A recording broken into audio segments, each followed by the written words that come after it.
So, good morning. The talk today is what's your dream? I find a lot of times when I talk to people, maybe through they come for counseling or just in conversation, they know they want something in their life, but quite often they don't know exactly what. I don't. A lot of times we start with, I don't like what I have. I don't want this. I don't want to be here. I don't want to be around these people. I don't want to be doing what I'm doing. You say, well, what do you want to be doing? I don't know, but not this. And the problem with that is, when you begin with that kind of dissatisfaction, and there's nothing wrong with dissatisfaction. What I call divine discontent is usually what carries us forward into something new. But if all I have is the dissatisfaction, I don't have an intention or a vision to carry me out of it. I'm not going toward anything. Until we're ready to let go of something, we've got it. And sometimes we're in a relationship with it could be with people, or it could be with our work, or it could be with any activity or anything. And we want to get rid of that relationship, but we don't really have anything to move toward. Until you heal the relationship you're in, you will carry it to whatever's next, even if you do move into something new. We can see that in relationships with people, certainly. Has anyone ever been in a relationship in here? Anyone? Okay. Have you ever been in a relationship with someone else? And it could be a romantic relationship or a friendship, where you get a lot of projection of past relationships onto your relationship. I know you've never done that, but it's probably been done to you, right? Because if we haven't healed and released the past issues, the issues continue to be active in our subconscious mind, and we're constantly on the lookout for similarities in the new relationship. It's sort of like your inner Department of Defense is on high alert to see if the person's going to say the wrong thing or give you a look that reminds you of the look the other person that it turned out you couldn't trust used to give you. You see? And then they give you that look. Of course, they're giving you the look not for the same reasons at all with the other person, but your subconscious mind doesn't know that. It just knows, oh, here's another one I can't trust. Or at work. It could be your livelihood or what work you do, and maybe you're doing it for the wrong reasons, in the sense that it doesn't give you joy. It doesn't give you a true creative outlet. I was talking with a fellow. We were at a coaches conference up in Petaluma the last few days, and a fellow from Great Britain who is kind of new to the whole concept of how we do the spiritual intelligence coaching and everything. And he was in a lot of areas of his life wanting to get away from what was, but he had nothing to go forward to. He just knew he didn't want what he had. And I said, the problem with that is there's no power or initiative to pull you forward. And before you leave where you are, it's important that you heal those relationships as best you can through forgiveness work and things like that. So it's important that we know, what is my dream? What is your dream? What is it that you're seeking as a creative form of expression in your life? See, the dream is not what the world will do for me. The dream is, what can I bring into the world? Many of us are confused, okay? You know how your dog will look at you when you make a weird noise, Sometimes I say to somebody, what do you want in life? Huh? Well, they don't want this. Sorry, that's not enough. That's insufficient. Because if you did get rid of it, what would you have? You wouldn't have anything. And then you'd need to go forward. Reverend Maggie's unwrapping some packages over here. It's okay. Nah, it's okay. Not to worry. At least you didn't say you were sorry. They say to dream big. I work everything into the talk, so just be on alert. They say dream big, and it really is true. If you some of us we constrict our dream and what we can see ourselves doing, being, or having, because we have a limited consciousness about ourselves or about possibility. you know. And the thing about, there's a great quote, I didn't put it in here, but it's something, and I'm paraphrasing, it was something like, aim for the stars and you might hit the moon, you know. But we want to have something that gives us a trajectory going forward. And it's not just about saying, well, I've got to do something that's so amazing. It's really about something like, can I expand my own concept of what's possible for me? And it's important to get a sense of what is your concept for what's possible for you. You know, if I were to say to you, where do you see yourself in 2 years or 5 years or 10 years? And we would tend to make that assessment based on kind of our current awareness, what we think we know, right? And what we can project forward. Kind of our viewpoint of what age we are. You know, what will be happening in our lives. I might ask you something, where you think you'll be in 5 years, and you might be thinking, well, okay, by then the kids will be out of the house, or something else will be going on, or we'll have sold the business by then. But see, those are all the externalities. And that's saying what I'm going to be in that period of time is going to be largely driven by the circumstances outside of myself. What if you could just start fresh? Not that you can necessarily, but what if you just gave yourself a thought exercise of saying, what if I had no responsibilities, no liabilities, no limitation on resources? What would my dream be then?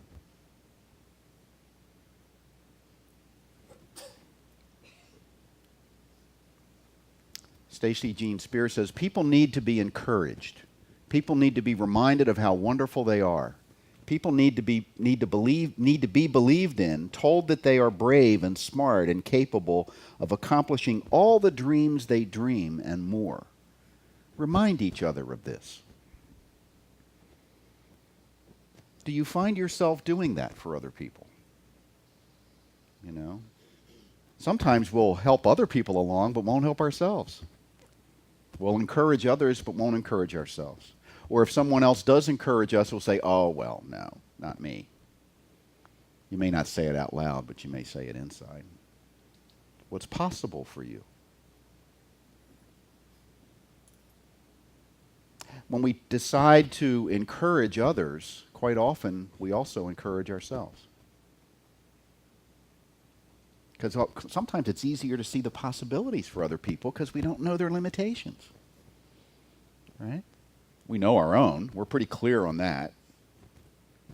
And I'm not talking about fantasy here. Now, fantasy is where you're imagining something without any intention of having it happen. We all fantasize, right? Winning the lottery. And I know you're saying, I have the intention of that happening.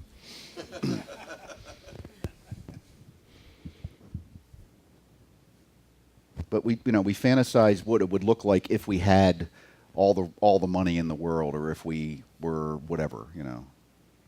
But when we're in that process, actually what fantasy often does is reinforce our limitation, our idea of limitation, because as we're fantasizing, we're thinking, this is impossible. This won't happen. Intention, on the other hand, is kind of the same as fantasizing, but with the intention of actually having it manifest. And the difference is the instructions you're giving to your subconscious mind. In one case, you're saying, this will never happen. In the other case, you're saying, this is my intention. And I'm instructing my subconscious mind to support me in this intention's manifesting. And it will. It does. Michael Beckwith at Agape says we have this society suffers from IDD, intention deficit disorder. There's not enough people that understand and use intention properly. We tend to wait and see what happens. And then we try to respond or react to it rather than seeing ourselves as the initiators in our own destiny. When you did the little meditation about lying in bed with your eyes closed before you get out of bed, that's a very powerful place to be. And if I hadn't directed you, think about what did you do this morning before you woke up? Maybe you didn't do anything. Maybe you just got up. You know, the alarm went off. Oh, crap. 5 more minutes, But what if you were just, what do you think your consciousness is in relation to the unfolding day when you get up in the morning on the average morning? Is it, I wonder what's going to happen to me today? Or is it something more like, I wonder what kind of day I'm going to choose to create? And for most of us, in order to have that second version, we have to actively cultivate that. We have to do a practice of some kind, of setting intention, of visualizing success, of being in meditation to allow the inner wisdom to come to the surface. Otherwise, we go out to face the day in a limited way. We don't take all of our tools. And we end up trying to cope with what we encounter, which is okay, but it's not going to lead to a lot of joy. It's not going to lead to a lot of bliss. It's going to lead to some days that are okay and some days that aren't, with the occasional burst of bliss or the occasional burst of disaster. And we think, well, that's what life is. What am I supposed to do?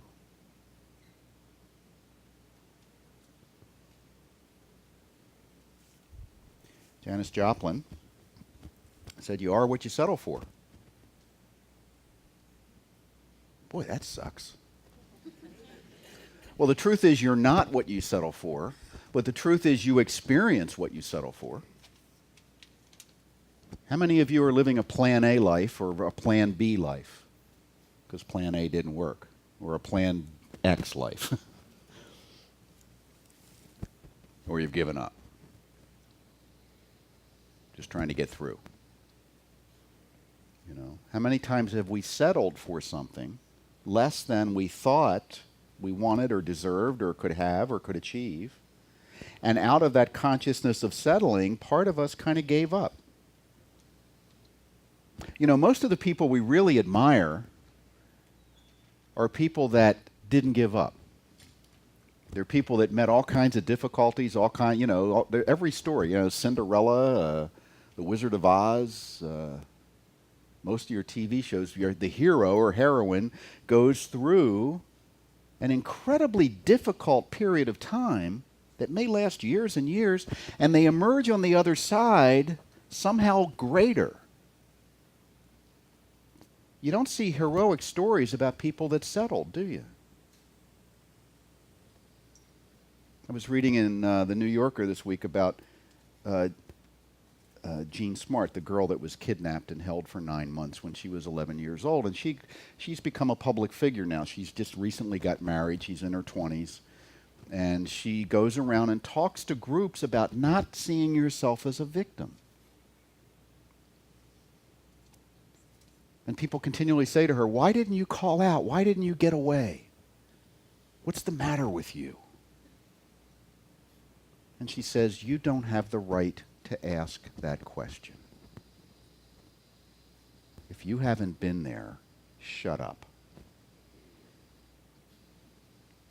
She said, I'm living a life that works today, and I'm not a victim.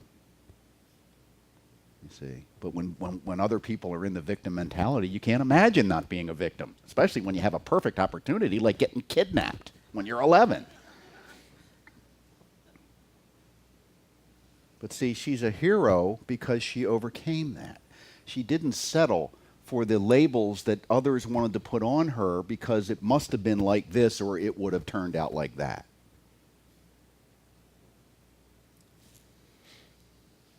She becomes difficult to deal with in the collective psyche because she should be like crazy or something, or completely defeated or incredibly damaged.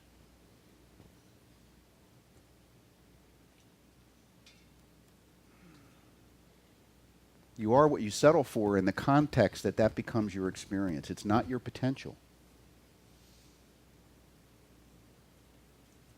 Paul Valéry says the best way to make your dreams come true is to wake up. Wake up and see where we're in that place of that collective, limited consciousness.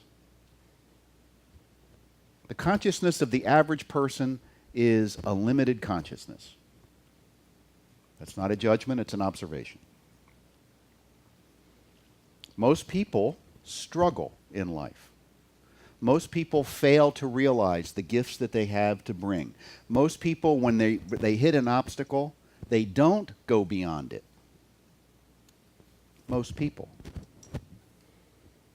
Most people will tell you life sucks and then you die. I'm going to put that on my tombstone. Or my other favorite one is, I told you I was sick.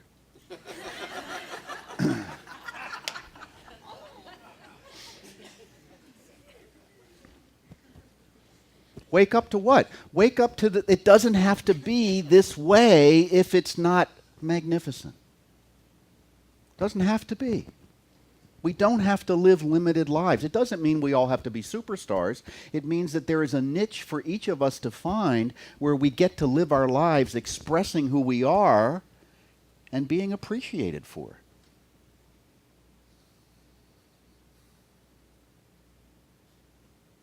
But we don't often have that modeled for us as we grow up, do we? You know, I remember my dad sitting around, just remember, I'll talk about my dad in a minute, but just remember the conversation around your kitchen table or wherever you ate. Maybe you were in the dining room, We didn't have a dining room when I was a kid. What was the conversation at mealtime in your family? About what's possible, about is life a joy or is life a struggle? What was the conversation about other people? About other groups of people? And think of your little 3, 4, 5, 6, 7-year-old self sitting there taking all that in. And then looking at the world. And what do we do? Once we get an idea that we accept as true, we look to the world to confirm it. And you know what? The world can confirm any idea you get. If it's life sucks and then you die, you look around, there's plenty of examples of that. If this life is magnificent beyond measure, there's also plenty of examples of that. It's what you're looking from that determines what you see. If I'm looking for limitation in others, I'll see it. We all express limitation. It's what we focus on. When you were a child growing up with your teachers, with your coaches, with your parents, what did they look for in you?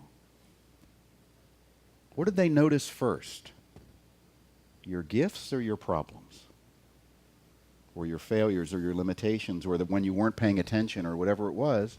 When did you get noticed? And how did you get noticed?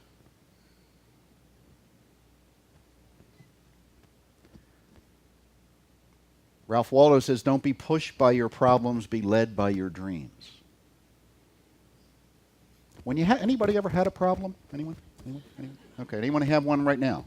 Any kind of problem at all. Could be a hangnail, could be, you're in the middle of a bankruptcy or something like that. That's a problem.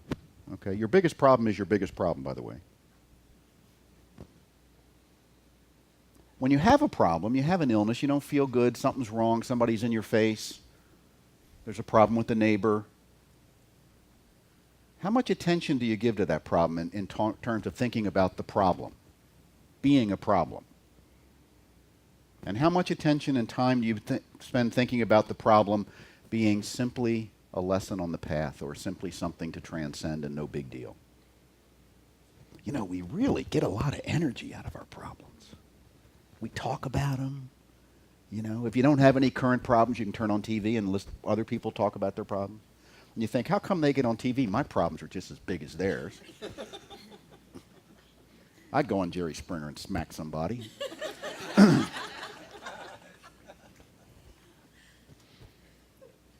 People in America are jealous of people with bigger problems than theirs because they're getting publicity about it. So subconsciously, we got to create bigger problems so we'll get noticed.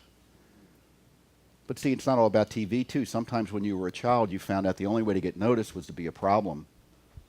So your subconscious says, okay, no problem. We can handle that.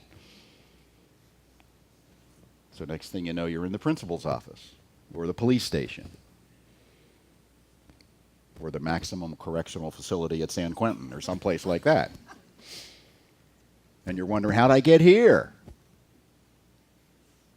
I got here because I decided at some level in that immature mind that the best way to get attention was to be a problem. Because I noticed that that's when I got attention. That when I was being my best self, nobody paid attention. In fact, when I was being my best self, people might not have liked me very much. So, no problem. Subconscious mind says, don't worry.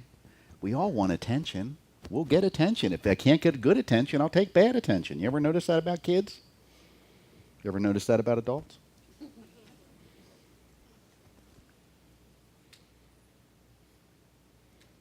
I want to read this little piece by Wayne Dyer.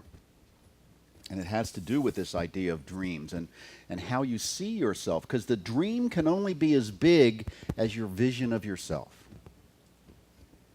Otherwise, it becomes a fantasy and the connection isn't there. So adjust the camera so the people at home can't see I'm putting on reading glasses. Like, little gauze or something.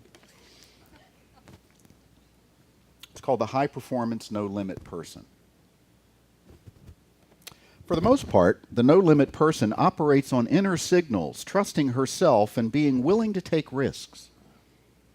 She experiences anger at times, but is never immobilized by it. She is not a complainer, but a doer instead, and never whines to others about her bad luck. She is a person who feels a strong sense of purpose and mission in her life, perseveres in this mission, and obstacles only serve to intensify her resolve. He is motivated by higher qualities such as aesthetic appreciation, love, respect, justice, and peace.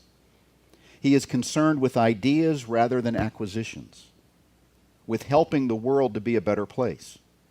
He brings happiness, love, success, and fulfillment to his life rather than asking for them from his life. She takes a cooperative approach to life. She does not feel in competition with others and seldom compares herself to measure her own progress. She seeks truth rather than being occupied with winning approval or being right. She avoids being judgmental and sees the inherent right of everyone to choose their own path, so long as it does not interfere with the rights of others to do the same. He has developed a strong sense of humor, is fun to be around, and wastes no time blaming others, is highly motivated from within. He accepts failure as part of learning and is willing to try almost anything that interests him. He is not obsessed with winning, be it the approval of others or the defeat of others.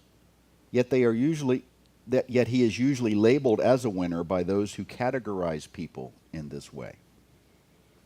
She is free from depression because she looks to the positive while others see the negative. She thinks affirmatively about her own ability to get the job done instead of thinking in terms of impossibility. In short, the no-limit person is in charge of his or her life and had that wonderful capacity to enjoy life almost all the time through the inner strength that accompanies awareness and openness toward life. Now, we all, I would think, anyone in this room looking at that list sort of would say, I have some of that. There's areas of my life where I feel that strong. And there may be some also, you would also tend to say, well, maybe not so much there. I do have some issue about that. I do tend to seek approval of others, maybe. Or something. I do tend to get angry and stay angry, maybe. I tend to hold grudges, maybe.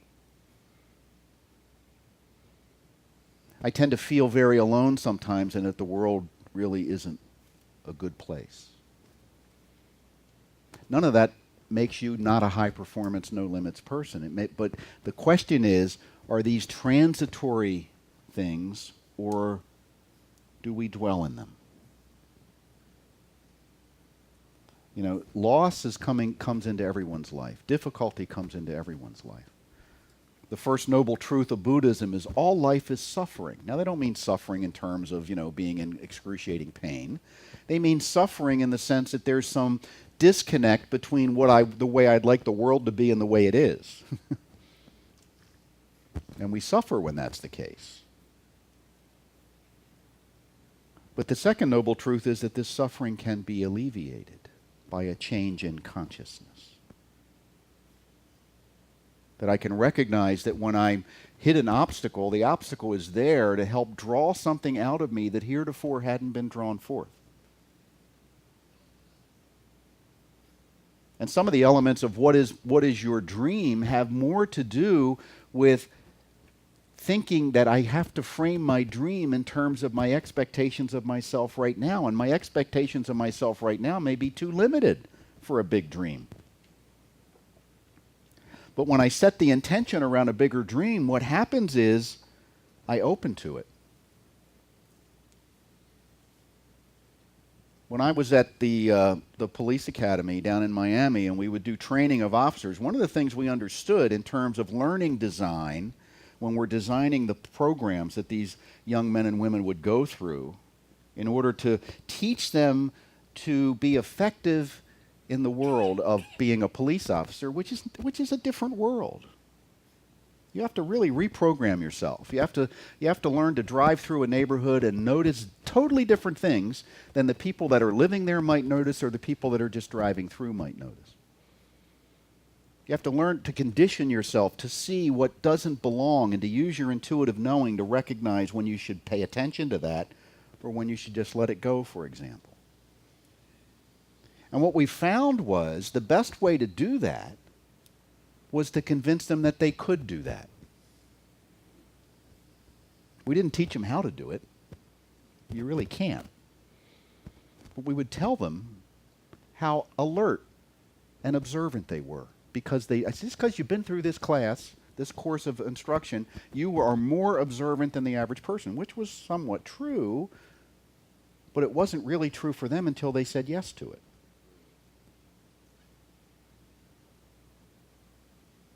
Because we recognized what we were doing was connecting the right and the left brain. Little thing between your lobes called the corpus callosum, which is and there's a structure in there called the reticular activating device. It's like a net-like structure of cells between the right brain and the left brain. It acts like an executive secretary. And what it does is it screens out the junk mail. Does from your senses, because your senses are filling you with information right now. Every hair on your body is sending signals to your brain. I'll give you a minute to work with that. And your brain has to filter that out, and it has to decide what's important, what's of value. And your brain decides what's of value in terms of all the input when you decide what's of value. And usually it's what's valuable or what's a threat. You see?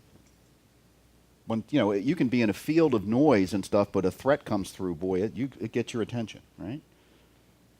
You're in the airport and there's all this noise going on. They call your name over the loudspeaker. You hear it. That's the reticular activating system.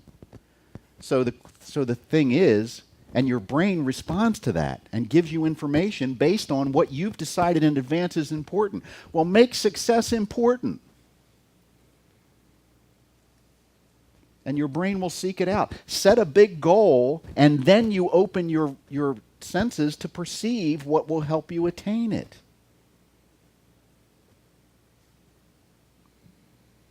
That's the way your physiology works. If you don't have something big you're pursuing with an intention, the information will be right there and you won't see it.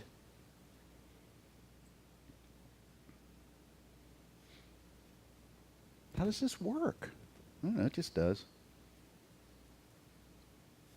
Let's do a little experiment. Just take a look around the room and find 5 things that are red.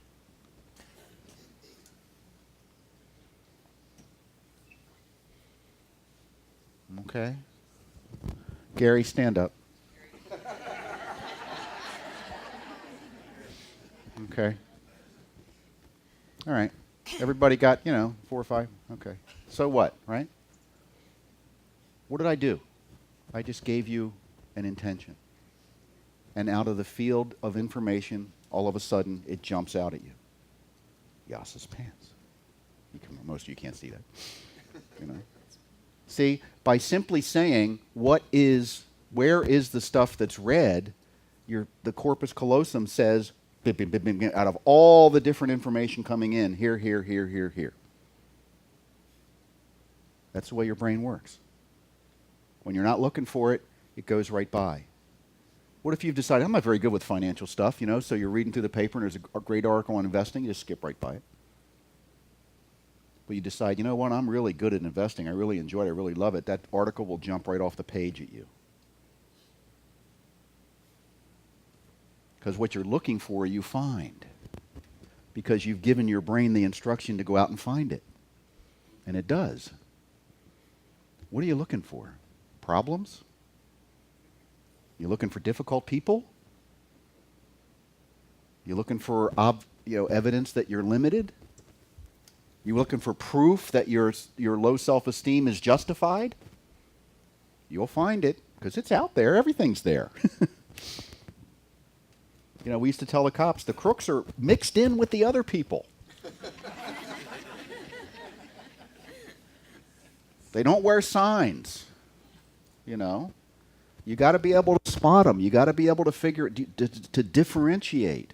And you do that by setting the goal to notice what's different, what's different, what's different.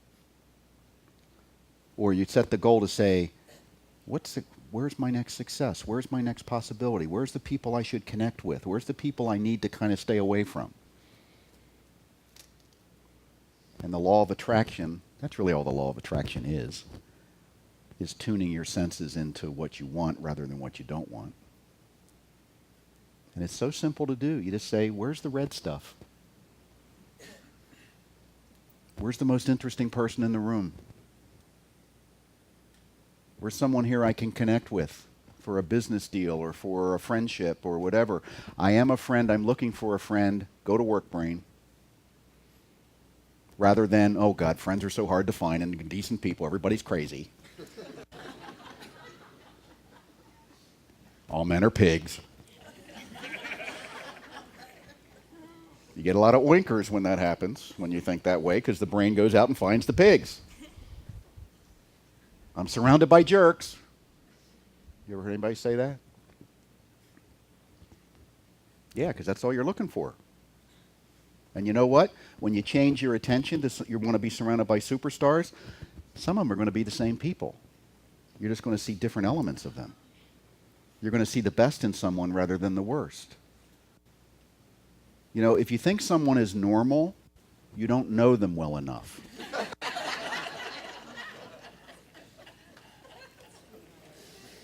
Nobody's normal. Nobody. We all have quirks at the very high end and quirks at the very disturbing end. We all do. And the more you get to know somebody, the more you discover that. And a lot of people say, well, as soon as I discover somebody's not normal, I end the relationship. We're not getting many relationships except very surface level things because all God's children got issues. So the no limits person accepts that, understands that. I love this. Success occurs when your dreams get bigger than your excuses. I'll let you percolate on that. Surround yourself with the dreamers and the doers, the believers and thinkers, but most of all, surround yourself with those who see the greatness within you, even when you don't see it yourself. A while back, we deputized everybody as MBUs, right? Mobile blessing units. Gave you the authority and power to go out and bless others. Okay, now we're going to extend that a little bit. You still are to go out and bless others. You're also a mobile encouraging unit. Find ways to encourage people. You can't build the self-esteem of another without building your own. And you can't tear down the self-esteem of another without tearing down your own. Leave that clerk at the bank with a smile on their face. you know what? You didn't get my numbers right, but I can see you're trying. That's the best you can do, you know. Where that last customer looked like a real difficult person to deal with, you really handled it well. Let me see if I can simplify your day. Little things like that. How many opportunities a day do you have that? And you know, what about the people that are like close to you? Do you encourage them? Do you show appreciation?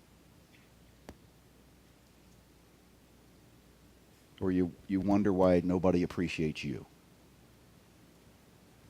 Emerson said, if you want a friend, be a friend. Very true. So what is your dream? Your homework assignment for this week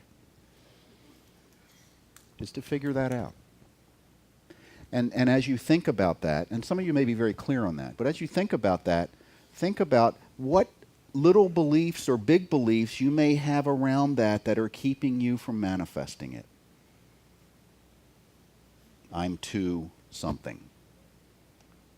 Right? Too old, too dumb, too ugly, too something. But you know, what are those beliefs, and do they have any validity? And the other thing is, you know, whatever your dream is, there are other people manifesting that dream that aren't as talented as you. You know that, right? So what's the difference? Maybe they just have less limited thinking.